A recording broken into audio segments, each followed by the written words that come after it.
Posible nga na ang Senate President ay medyo frustrated doon sa desisyon. So alam natin na baka naman may emotional investment siya doon sa outcome. Kasi hindi naman ito ang unang beses na ginagawa ng Korte Suprema na magklaro ng mga Tama. rules. So, kung magalit si SP, parang nagunaw na yata ang mundo. Siguro iniintindi na lang ng karamihan na frustrated lang si Senate President. Ano ang gusto niyang ipasok?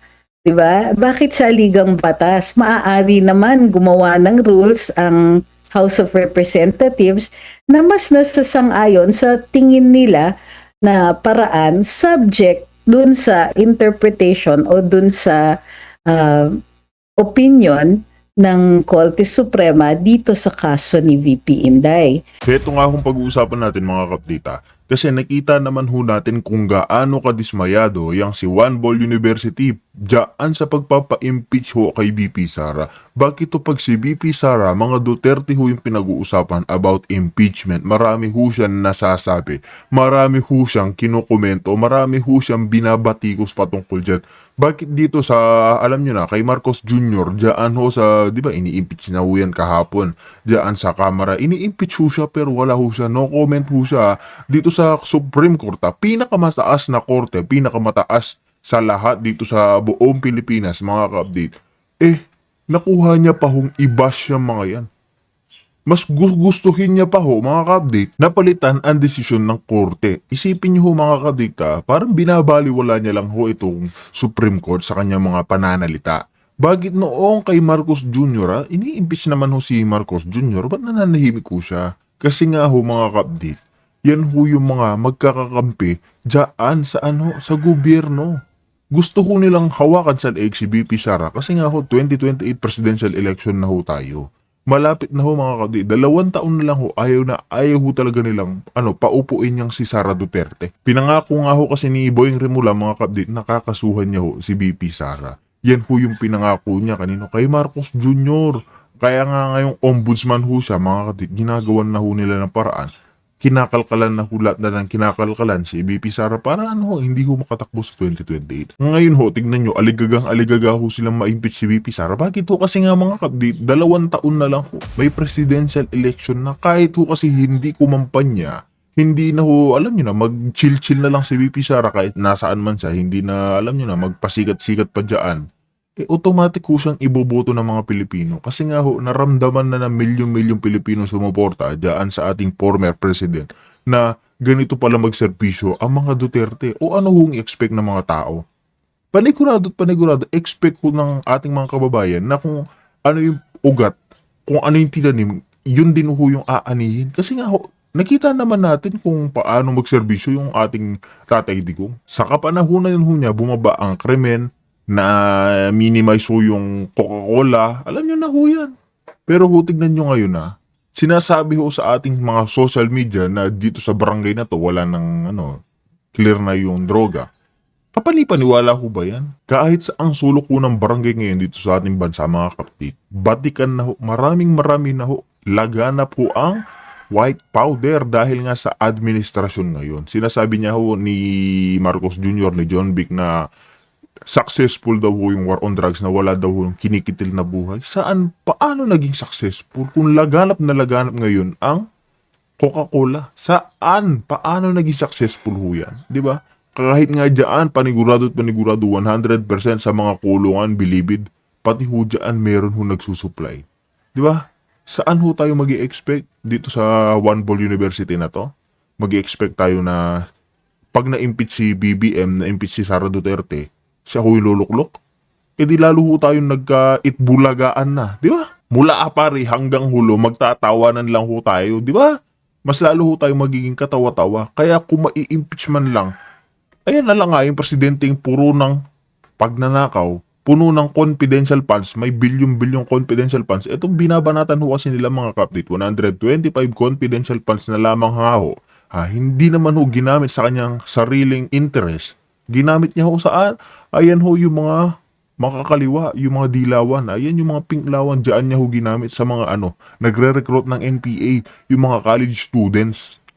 Yan ho yung pinag-iinitan nila. Kaya mga kapdit, wala ho tayong paligoy-ligoy dito ha. Ito nga hong pag-uusapan natin patungkol pa rin dito sa One Ball University na hanggang ngayon mga kapdit, hindi niya ho matanggap yung Korte Suprema sa naging desisyon na unconstitutional ang pagpapa-impeach kay BP Sara. Kaya kung bago lang ho kayo sa ating channel, isang like, isang share, isang subscribe lamang ho, malaking tulong na ho yan. Bago ho natin ituloy itong kay One Ball University mga kapdit, isisingit na rin ho natin ito nga sino, si Risa Honti Veros, ang paborito ho ng mga pink. Lawa na yan mga kapdit, kasi natanong ho siya dito, kung magtutulong-tulong nga ba, itong alam nyo na, oposisyon, ayan, yung mga pink lawan, mga dilawan, at Marcos administration o yung loyalista. Yan ho yung mga tinatawag nating loyalista. Dito kasi mga kadit, sumagot ito si Risa Hontiveros na ayan mga kadita, tagalugin na lang ho natin. Sa ngayon, hindi pa natin alam. Pero pag dumating yung araw at nangailangan itong kampo ni Marcos Jr. para puksain itong vice-presidente para sa kandidatura mga ka-update, yung pinag-iisipan na daw ho nila na magsanib puwersa itong loyalista at mga oposisyon, si Pink Lawan at si mga loyalista, yung mga literal na Marcoses. Para ho mga ka-update, para ho labanan, ayan si BP Sara sa 2028 presidential election. Nakikita naman natin na dito nga lang sa Senado, tahimik ko sila. Pagdating dyan sa pagnanakaw ni Marcos Jr., tahimik ko sila sa korupsyon, tahimik ko sila sa flood control. Sino? Yung mga pinklawan, mga ka-update, tahimik na tahimik ko sila. Pero pagdating dito sa ating BP Sara, marami ho yung pinuputak yung mga yan. Yung 125 confidential funds, hindi ho sila makakatulog hanggat hindi ho nila pinag-uusapan yan. O ano bang expect natin? Hindi nila kakainin yung suka ni Marcos Jr.? Natural, kakainin at kakainin ho nila yung suka ng admin ni Marcos Jr. Himudin ho nila yung wet packs ni Bongbong Marcos para para magtuloy-tuloy ho yung kanilang posisyon sa 2028. Yan lang ho yung malaking katotohanan dyan. Kaya hanggang ngayon mga kapdit, aligagang-aligaga ho silang puksain labanan niyang si BP Sara. Ano ho bang expect natin sa kanila? Tinatawag nga ho silang kakampo. Alam nyo na ho yan. Kaya direkta na ho tayo dito. Pakinggan na ho natin itong mga banat ni Atty. Trixie Angeles. Kaya mga kapdit, direkta na rin ho tayo dito. Panoorin at mag-react ho tayo na sabay-sabay kung paano ho butatain ni Atty. Trixie ito nga si School Bukol. Kaya direkta na ho tayo. Desisyon ng Korte Suprema, hindi nagbago yung kahit isa man lang, walang nagbago ng desisyon nila nung una po, attorney. Well, may karapatan naman lahat tayo, pati mga senador, magsalita at magpahayag ng kanilang mga saloobin. So nakikita natin dito ay posible nga na ang Senate President ay medyo frustrated doon sa desisyon. So alam natin na baka naman may emotional investment siya doon sa outcome. Kasi hindi naman ito ang unang beses na ginagawa ng Korte Suprema na magklaro ng mga rules ng isang co-equal branch. Trabaho talaga ng Korte Suprema ang mag-decide ng mga issues of grave abuse of discretion pagka may violation ng karapatan doon sa saligang batas. So, ang tingin ko dun sa pagpupuntirya ng ating Senate President ay yung pagklaro ng mga rules kung saan halimbawa ang lahat ng modalities ngayon ng pag-file ng impeachment ay kailangan dumaan sa Committee on Justice. So hindi ito ang rules ng 19th Congress, sila mismo po ang gumawa ng mga rules na ito maaga pa lang sa termino nila. So, ibig sabihin, yung kaso ni VP Inday ay dapat dumaan sa Committee on Justice. So, nandun yon sa rule number 2. So, ngayon, sabi ng Supreme Court, dahil hindi naman pre-provide ng House yung pagliliwanag ng rule na yon, kailan aakyat ang modality na 1/3 vote, yung direct vote, sa Committee on Justice. Kasi ang pagkakaintindi ng karamihan ay kapag nakapag 1/3 vote ay pupunta na Senado yung impeachment. Ang sabi ng hukuman, ito yung pagkakataon kung saan ang Committee on Justice i-determine lang nila kung nais sa katuparan ang pag-observe ng due process doon sa pag-secure ng 1/3 vote. So, hindi naman po ito nanggaling sa wala. Pero kung magalit si SP, parang parang nagunaw na yata ang mundo. Siguro iniintindi na lang ng karamihan na frustrated lang si Senate President. Pero yung mga observations niya na overreach at saka judicial legislation, malaking debate yan sa mga sa mga abogado, at karamihan ay sang-ayon sa ginawa ng Korte Suprema. Lalong-lalo na unanimous yung decision. Opo, ang sabi niya ka rin kasi sa mga previous na interview niya after nga nung desisyon ng Supreme Court, para talagang nilagay na niya sa isip niya na mali yung ginawa ng Supreme Court ng 13 mga mahistrado na ito, at yung pagkakamali na ito ay maitatama lang sa pamamagitan ng tsa-tsa. Yung ganun pong klase po ng mga hakbang na dahil frustrated ka, dahil hindi sumasang-ayon doon sa iyong pinaniniwalaan, tsaka ka or kaya ka gagawa ng tsa-tsa dahil nga doon po, attorney. Kumbaga parang hindi rin yan nire-respeto yung Oo. yung sa Supreme Court natin or sa judicial po natin. Ayan, malaking katotohanan ho yan na dahil nga sa mga pinakita niya, isipin nyo Senate President ho siya, tapos pinapakita niya na ganyan ho yung reaction niya na hindi nga matutuloy ang impeachment ni VP Sara o doon sa naging desisyon ng Korte Suprema. Pinapakita niya ho sa mismong sa sarili niya, mga ka-update, na wala ho siya, nakakahiya ho. Isipin nyo, Korte Suprema, binabatikos mo, ikaw pa yung frustrated, ikaw pa yung, alam niyo na ho, angal na angal, 'di ba? Etong Korte Suprema, mga ka-update, literal na nag-aral ng batas ho yan. Etong si Juan Bol University ho ba? Saan ho siya nag-aral? Sa Juan Bol University? Lawyer ho ba siya? Hindi ho siya lawyer. 'Di ba? Sino pinagmumukha niya katawa-tawa? Yung sarili ho niya. Pinagmumukha niya tanga, yung sarili niya. 'Di ba? Well, in this case, oo, dahil nga kaang ordinaryong mamamayan, kapag frustrated, posibleng mag-social media, maglabas ng saloobin, minsan susulat ng letters to the editor, minsan, di ba, kakausapin mo ang mga kaibigan mo. Pero kapag ikaw ay isang legislator, gagawa at gagawa ka ng paraan, masunod lang yung frustrations. So dito nakikita natin may form of balancing ang demokrasya natin. Sa ginagawa ni Senate President na maraming hindi sumasang-ayon, ay nakikita na nagpapakilala siya kung anong klase, anong turing niya sa kanyang pagiging legislator. Nagagamit ito sa kanyang sariling pananaw or agenda.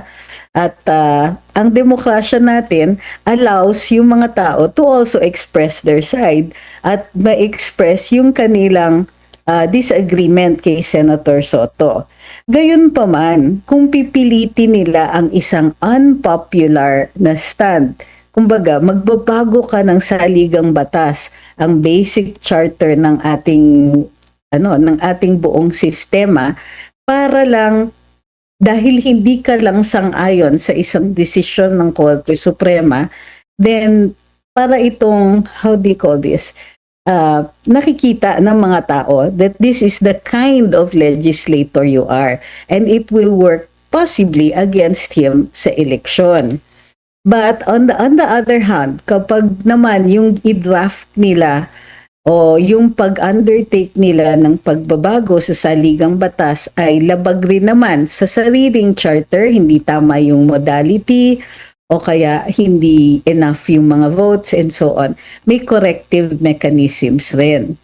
So, ang pinagtataka ko, bakit saligang batas kaagad ang gustong ibaguhin ni Senator Soto, samantalang ang sinasite ng Korte Suprema sa saligang batas ay yung mga karapatan at yung mga mismo kung ano yung nakalagay tungkol sa proseso ng impeachment. Ano ang gusto niyang ipasok? Diba? Bakit saligang batas? Ayan nga, mga di, gusto niya pakialaman niya sa ligang batas kasi nga Gusto lamang ho nila ma-impeach talaga si VP Sara, gagawat ho ng paraan niyang si Juan Bol University. Isipin mo pati Korte Suprema nagsasalita na ho sa mga aksyon ho niya. Kasi nga ho, hindi niya ho alam yung totoong batas ni Juan Bol University. Gusto ho nilang anuhin, i-bend the law, gusto ho nilang baguhin para makulong o ma-impeach si VP Sara kasi malapit na ho yung 2028. Kasi nga ho mga kabdit, malapit na ho yung 2028 presidential election. Yan na ho yung kinatatakot nila, nagtutulong-tulong ho sila Pinky, yan sila One Ball, dyan sa kamera, lahat ho sila mga kabdit nagtutulong-tulong para hindi ho makatakbo si VP Sara. Yan na ho yung pinakakinatatakutan talaga nila.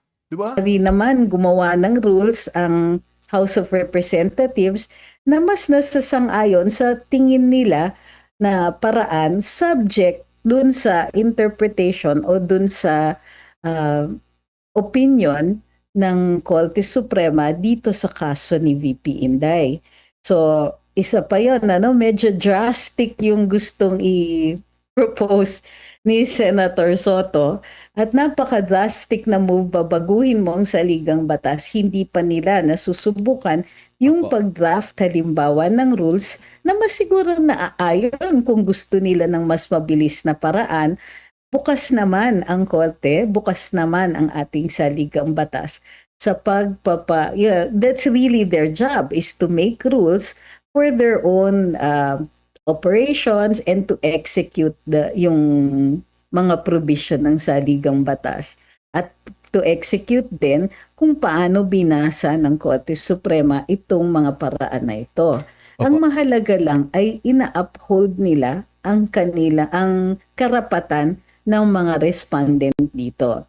So, tama po kayo, medyo drastic yung mga pinopropose ni Senator Soto, pero nakikita din naman ito ng electorate. Kumbaga ma'am, hindi tumutugma yung kanyang naging reaction. Mas maiintindihan pa kung 7-6 ang boto dun sa desisyon. Oo. Kahit yung pag-file ng motion for reconsideration, makikita ninyo, bihirang-bihira po yung may mag-file ng motion for reconsideration kapag unanimous na yung boto. Kasi ang kailangan mong ma-persuade ay mayorya pa rin. Hindi man lang, tama kayo sa obserbasyon ninyo, kahit isa, walang nagbago ng opinyon. May mga kinlaro lang, may mga dinagdag ang Korte Suprema, pero wala tayong nakikita, may nagbago ng posisyon. Ito yung dapat yata iniintindi ni Senator Soto. Masyadong severe yung paglalabag doon sa karapatan ng respondent ni VP Inday. At masyadong extreme din yung actions ng House of Representatives. Kasi nandun na sila sa punto na ang mga congressman posibleng hindi lahat nakabasa ng reklamo. Hindi nabigyan ng kopya ng ebidensya yung mga kongresista. Ano ang binobotohan nila? Kung hindi man lang nila alam kung ano ang nilalaman ng reklamo. Ito ang medyo outraging, nakakaantig na ng puso at nakakagalit.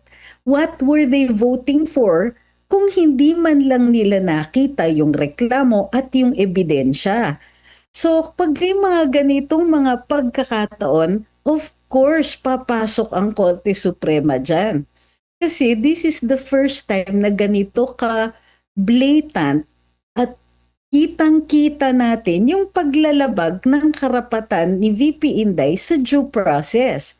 Kahit si VP, hindi siya nabigyan ng pagkakataon na sumagot o mag-explain. Alam natin sa saligang batas may tinatawag na procedural due process. Kailangan binigyan siya ng kopya ng reklamo. Kailangan binigyan siya ng pagkakataon i-explain. Kung hindi rin lang narinig ng mga kongresista yung explanation, uulitin ko yung tanong, what were they voting for? Wala kang kopya ng reklamo, wala kang kopya ng ebidensya, hindi man lang sila rin nakapagtanong kay VP o ipaliwanag mo nga to o anong nangyari dito. Walang ganon. Very, very basic yan sa ating saligang batas.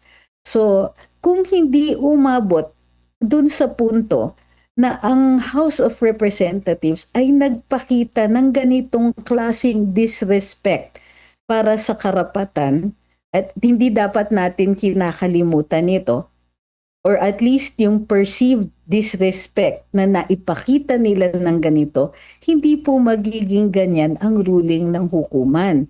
They only step in at ganito ang nagiging desisyon kapag medyo extreme din yung behavior na hinaharap sa kanila.